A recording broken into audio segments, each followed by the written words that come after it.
Assalamualaikum, apa kabar semua? Kembali lagi bersama saya Rizal Fauzi. Sekarang kita berada di penghujung 2022. Udah ada beberapa smartwatch dan juga smartband yang saya review. Dan tentunya seperti biasa saya bakal bikin video rekomendasi untuk smartwatch dan juga smartband di penghujung tahun. Tapi sebelum ke rekomendasinya, ada beberapa hal yang perlu saya sampaikan. Ada disclaimer dulu lah ya.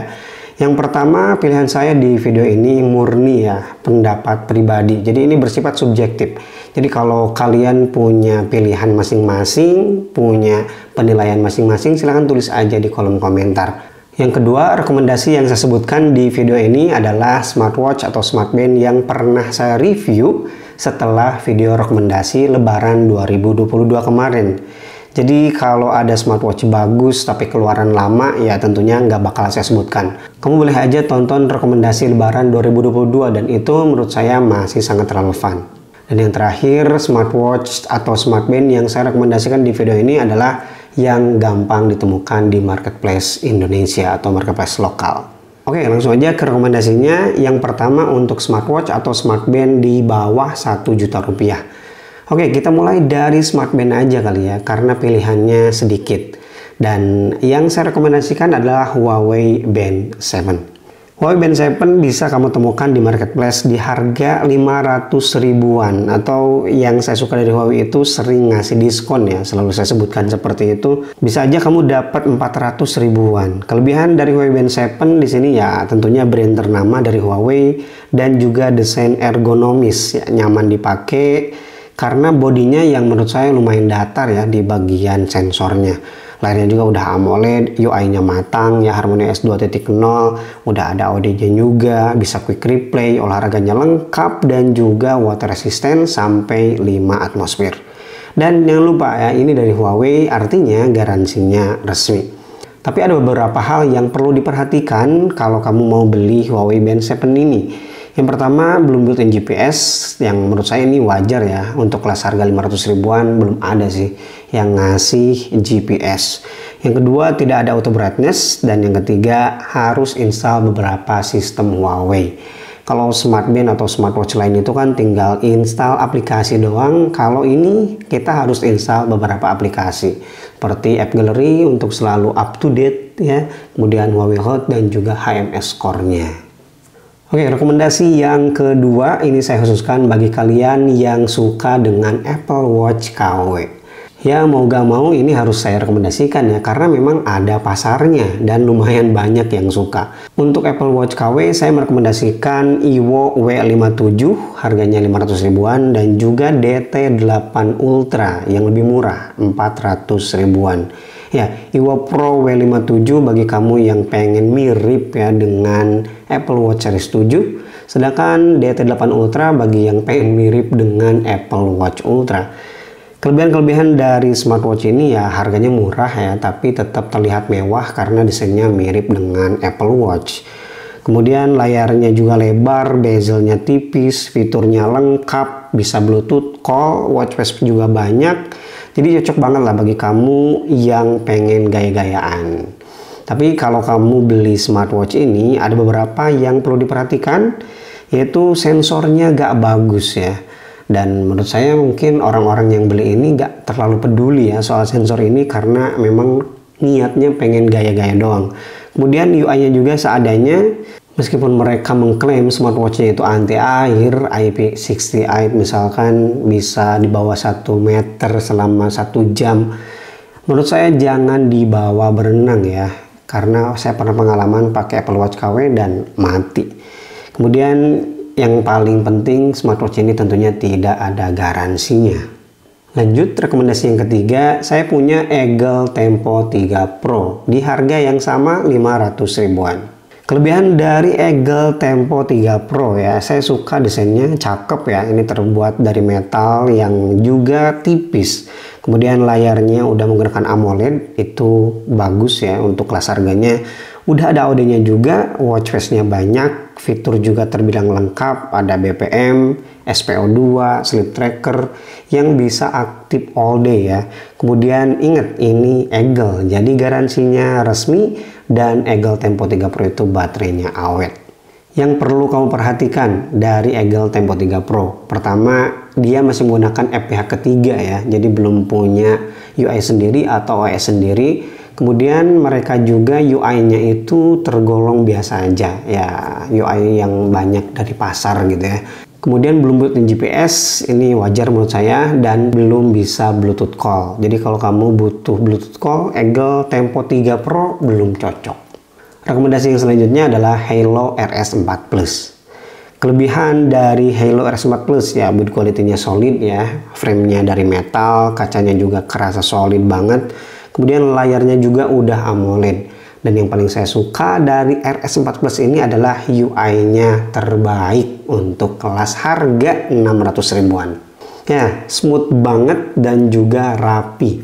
Kemudian Halo itu udah punya aplikasi sendiri, pastinya bakal lebih optimal. Fiturnya terbilang lengkap, ada BPM, SPO2, sleep tracker, stress, temperatur, bahkan ada kalkulator dan juga kalender segala nih. Dan sensor-sensor kesehatannya bisa diaktifkan 24 jam. Dan yang perlu diperhatikan dari Halo RS4 Plus ini adalah strap bawaannya magnetik yang menurut saya kurang kuat ya. Kalau dipakai olahraga, lari itu pasti bakal lepas. Kemudian watch face-nya juga masih terbilang sedikit dan belum built-in GPS, itu wajar kalau kita ingat harganya. Tidak ada auto brightness dan juga tidak ada garansi resmi. Oke, selanjutnya di sini saya punya BIP 3 series ya. Saya bilang series karena ada versi biasa, ada yang versi Pro. Kedua smartwatch ini menurut saya menarik ya, karena perbedaannya tuh cuma di bagian GPS dan olahraga yang nambah dikit doang. Itu pernah saya bahas di video reviewnya. Kelebihan dari BIP 3, yang pertama ya ini dari brand besar yaitu Amazfit.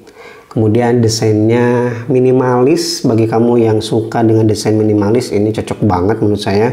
Kemudian untuk yang versi Pro-nya udah built-in GPS, baterainya juga awet. Dan udah dapet sertifikasi 5ATM anti air, jadi tenang banget lah kalau kamu mau pakai BIP 3 atau BIP 3 Pro untuk berenang. Kemudian fiturnya juga terbilang lengkap ya. Di sini ada PAI, BPM, SPO2, sleep tracker, stress level, cycle tracking, bahkan ada kamera remote. Dan yang perlu diperhatikan dari BIP 3 series ini adalah yang pertama layarnya belum AMOLED ya, sayang banget. Dan itu harga yang harus kita bayarkan untuk dapat fitur GPS. Kemudian hanya bisa menampung 2 watch face ya, jadi nggak bisa lebih. Ini kecewa banget saya. Bezelnya juga lumayan tebal. Kemudian belum ada auto brightness, bodinya masih plastik, tapi ya build quality-nya solid sih. Belum bisa quick replay juga ya, terakhir saya pakai. Kalau memang ada update ya boleh ya, ditulis aja di kolom komentar. Dan belum bisa Bluetooth call. Lanjut ke harga hampir 1 juta. Di sini saya punya Z30 smartwatch. Kelebihan dari smartwatch ini ya, desainnya cakep, mirip kayak Huawei gitu.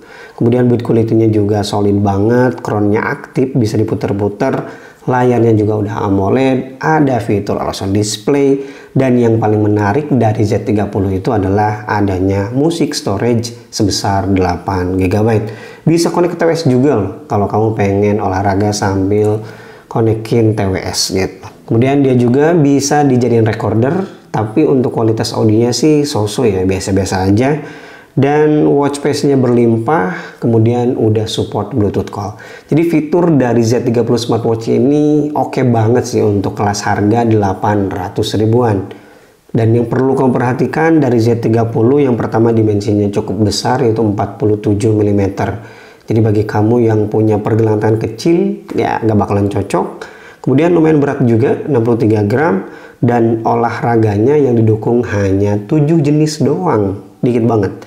Belum ada GPS, ya itu kayaknya tukeran gitu ya kalau kamu pengen storage atau pengen GPS gitu.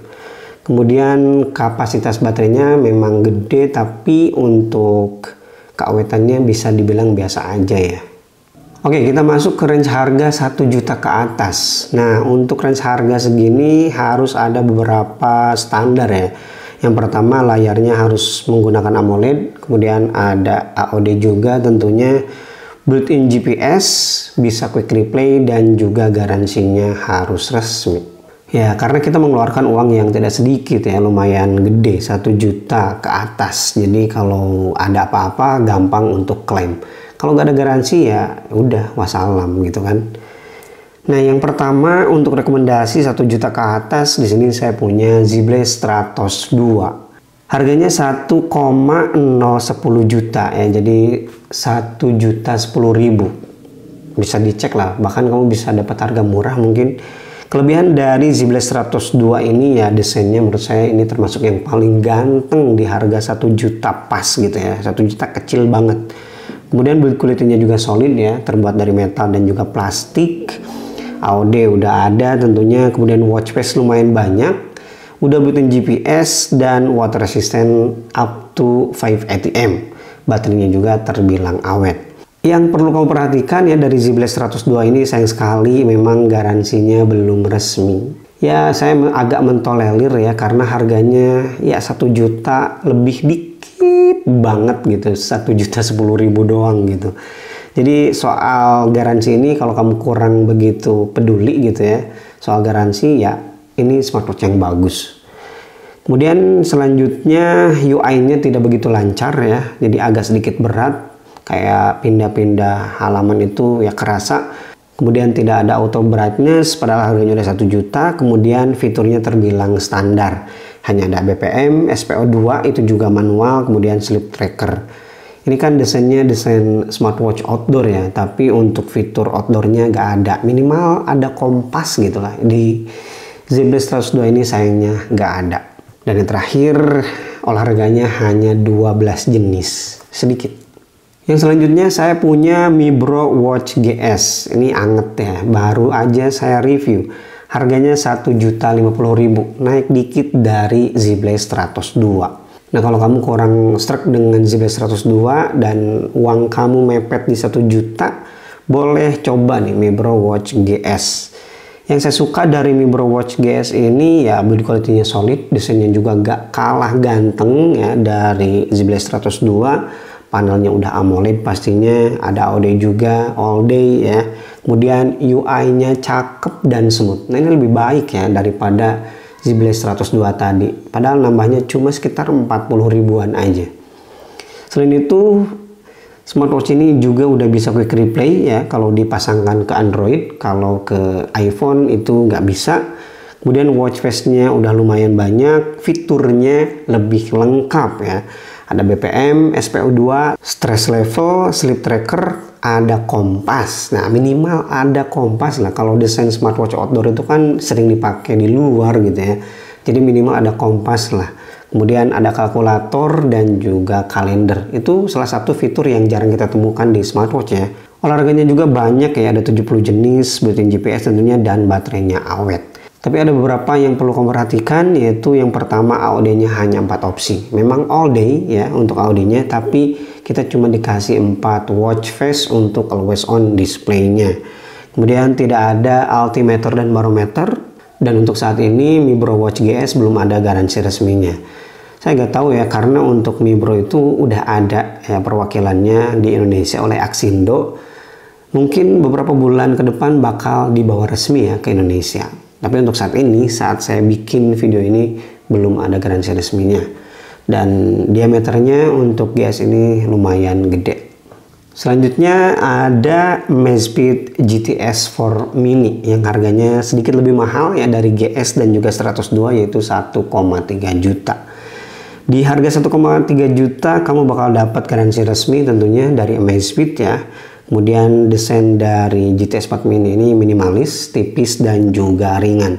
Bagi kamu yang suka dengan smartwatch minimalis, gak neko-neko gitu ya, desainnya kemudian nyaman dipakai lama karena ringan dan juga tipis ya, ini GTS 4 Mini cocok banget ya. Fiturnya juga lengkap loh ya, ada BPM, SPO2, stress level, sleep tracker, kompas, dan juga remote kamera. Dan yang perlu kamu perhatikan nih dari Amazfit GTS 4 Mini adalah yang pertama, bezelnya lumayan tebal. Ya, harganya udah 1 juta ke atas tapi bezelnya terbilang tebal. Kemudian UI-nya berat ya untuk watch face yang dinamis. Gak semua UI, tapi kalau kamu pasang watch face yang hidup gitu ya, yang animasi, itu kerasa banget beratnya. Kemudian belum bisa quick replay, tapi kalau udah dapat update silahkan tulis aja ya di kolom komentar. Dan belum bisa Bluetooth call. Oke, kita naikin lagi harganya. Di sini saya punya Huawei Watch Fit 2. Ya, smartwatchnya kotak lagi. Karena untuk smartwatch bulat belum ada yang baru sih. Nah, Huawei Watch Fit 2 ini bisa kamu dapatkan di harga 1,6 sampai 1,9 juta. Yang saya suka dari Huawei Watch Fit 2 ini ya tentunya garansinya udah resmi ya, desainnya minimalis, tipis dan juga ringan. Kemudian UI-nya responsif ya. Jadi kalau kamu kurang cocok dengan tadi GTS 4 mini yang UI-nya kurang responsif ya, Huawei Fit 2 ini jawabannya. Dia udah menggunakan HarmonyOS 2.0 ya, jadi udah punya fitur-fitur standar dari HarmonyOS 2.0 seperti misalnya bisa quick replay, bahkan di Fit 2 ini udah bisa Bluetooth call. Udah bisa Bluetooth call, bisa dibawa berenang nggak? Bisa banget ya, karena Fit 2 udah dapat sertifikasi 5ATM, bisa dibawa berenang ya sampai kedalaman 50 meter. Kemudian selain itu Fit 2 juga punya fitur musik playback, bisa simpan lagu dan cara transfer lagunya juga simple ya, kita nggak perlu kabel-kabelan segala. Yang perlu kamu perhatikan dari Fit 2 ini yang pertama sistem strapnya khusus ya, memang quick release gampang untuk dibuka, tapi bukan yang universal. Jadi kalau pengen gonta-ganti strap harus pakai strap yang khusus dibuat oleh Huawei. Kemudian belum ada altimeter dan barometer. Dan yang terakhir ya seperti biasa untuk smartwatch Huawei itu harus install beberapa aplikasi Huawei. Oke, masuk ke range harga 2 juta ke atas. Yang pertama saya punya Amazfit T-Rex 2. Ya, kamu bisa dapat di harga 2,6 sampai 2,9 juta. Pintar-pintar nyari aja ya. Yang saya suka dari T-Rex 2 ini ya tentunya desainnya yang paling pertama karena cakep banget ya. Kemudian build quality-nya juga solid. Gak solid gimana karena smartwatch ini tuh udah dapat sertifikasi standar militer. Dan juga untuk berenang ini aman banget ya sampai kedalaman 10 ATM. Selain itu T-Rex 2 bisa navigasi pakai tombol. Ini cakep banget sih ya. Jadi nggak perlu mengandalkan selalu pakai touchscreen gitu. Kemudian fiturnya juga lengkap ya, seperti ada VO2 max, training load, BPM, SPO2, stress level itu mah pasti ada. Fitur-fitur outdoornya juga seperti kompas, altimeter dan barometer udah ada. Yang perlu diperhatikan dari T-Rex 2, yang pertama dimensinya besar 49 mm. Kemudian sistem strapnya juga khusus ya, bukan menggunakan quick release, harus pakai obeng khusus. Kemudian tidak ada Bluetooth call dan juga belum support musik playback.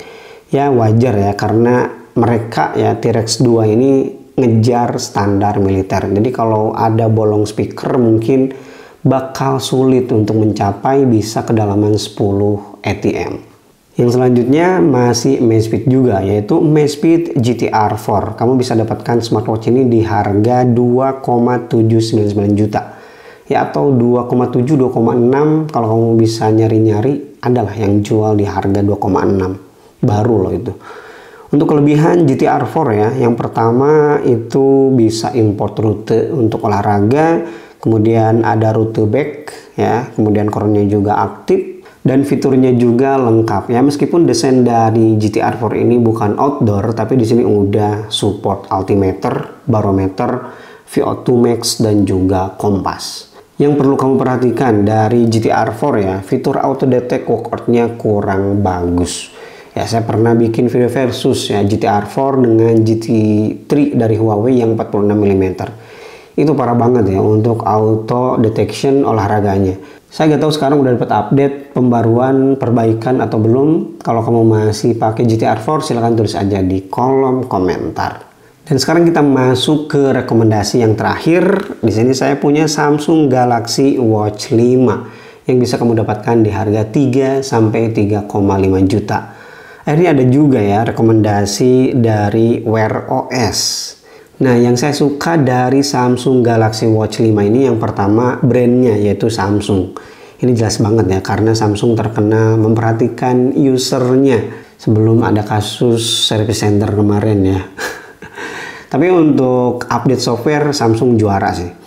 Yang kedua, desainnya minimalis ya. Bagi kamu yang suka smartwatch minimalis, Galaxy Watch 5 ini salah satu rekomendasi. Kemudian materialnya solid ya, kacanya udah pakai safir dan udah dicek juga oleh Jerry Rig ya. Jadi beneran safir, dan Wear OS yang powerful ini tentunya jadi salah satu keunggulan daripada beberapa smartwatch yang tadi saya sebutkan. Ya, powerful, bisa install aplikasi, bisa balas WA, bukan quick reply lagi, tapi balas beneran kita ketik ya, ada Google Assistant dan yang lain-lain. Tapi ada harga yang harus kita bayarkan dari powerfulnya Wear OS ini. Jadi yang perlu diperhatikan yang pertama adalah baterainya dicas setiap hari. Bagi kamu yang kurang suka dengan smartwatch yang harus dicas setiap hari, ya tentunya Galaxy Watch 5 ini bukan pilihan yang tepat. Kemudian kamera shutter sayang sekali hanya diperuntukkan untuk kelas flagship. Jadi kalau kamu pakai Galaxy Watch 5, HP-nya mid range, itu kamera shutter nggak bakalan ada. Oke, itu dia beberapa smartwatch yang saya rekomendasikan di akhir tahun 2022 ini. Kalau kamu punya rekomendasi sendiri, sekali lagi silahkan tulis aja di kolom komentar. Dan tulis juga alasannya biar tambah cakep. Terima kasih bagi yang udah nonton video ini sampai selesai. Dan kalau kamu menemukan 1-2 hal bermanfaat dari video rekomendasi ini, boleh di like dan juga share sebanyak-banyaknya. Oke, Rizal Fauzi pamit. Wassalamualaikum warahmatullahi wabarakatuh.